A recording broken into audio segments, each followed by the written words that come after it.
എല്ലാവരും ചായ കുടിച്ചു കഴിഞ്ഞില്ലേ? വന്നേ നമുക്ക് നോക്കാം. നമ്മൾ പല പ്രണയകഥകളും കാണാറുണ്ട് അല്ലേ? അങ്ങനത്തെ എനിക്ക് നല്ല ഇഷ്ടാ. എനിക്ക് നല്ല ഇഷ്ടാ. സിനിമാ കഥയെ പോലെ അല്ലെങ്കിൽ അതിനെയും വെല്ലുന്ന നിലയിലേക്കുള്ള ഒരു പ്രണയകഥയിലേക്കാണ് നമ്മൾ പോകുന്നത്. ആയിക്കോട്ടെ, ഇന്ന് നമുക്ക് ഇവിടെ തന്നെ കൂടാ. എല്ലാം അറിഞ്ഞിട്ട് തന്നെ കാര്യം. തമ്പി, 2 കസേര എടുത്ത് പുറത്തേക്ക് ഇടുക. ഇത് നടക്കുന്നത് ജയിലിലാണ്. ബെസ്റ്റ്. കൊലപാതക കേസുകളിൽ ശിക്ഷിക്കപ്പെട്ട് ജയിലിൽ കഴിയുന്ന 2 പേർ തമ്മിലാണ് ഈ പ്രണയം ഉണ്ടാകുന്നത്. എന്തായാലും കാമുകി കാമുകന്മാരുടെ വിവാഹത്തിനായി കോടതി 15 ദിവസം അടിയന്തരമായ പരോൾ അനുവദിക്കുക കൂടി ചെയ്തു. സാധാരണ ആൺപെൺ 2 ജയിലുണ്ടാവുക. ഇതെങ്ങനെ ഇവർ തമ്മിൽ ഒരു കണ്ടുമുട്ടലിന് വഴിയൊരുക്കി എന്നത് തന്നെ ഒരു അത്ഭുതമാണ്.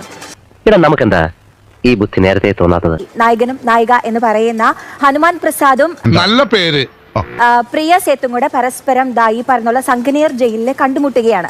ഗേൾസിന് അത്യാവശ്യം ഫ്രീഡം അനുവദിച്ചു കൊടുക്കുന്ന ഒരു മോഡേൺ ഫാമിലിയാണ് ഞങ്ങളുടെ. ഈ ഹനുമാൻ പ്രസാദ് ഇതിനു മുമ്പ് ഏകദേശം 5 പേരെ കൊല ചെയ്ത കേസിലെ പ്രതിയാണ്. നല്ല തങ്കപ്പെട്ട സ്വഭാവം. 100% ഞാൻ യോജിക്കുന്നു. ഇയാൾക്ക് ഒരു കാമുകി ഉണ്ടായിരുന്നു. കാമുകിയുടെ ഭർത്താവിനെയും മക്കളെയും കൊല ചെയ്തിട്ടാണ് ആൾ ഇവിടെ എത്തിയത്. ഇതൊക്കെ എന്ത്? അങ്ങനെ ടിൻഡറിൽ ഒരാളുടെ പരിചയപ്പെടുന്നു, അയാളുമായിട്ട് ഇഷ്ടം സ്ഥാപിക്കുന്നു.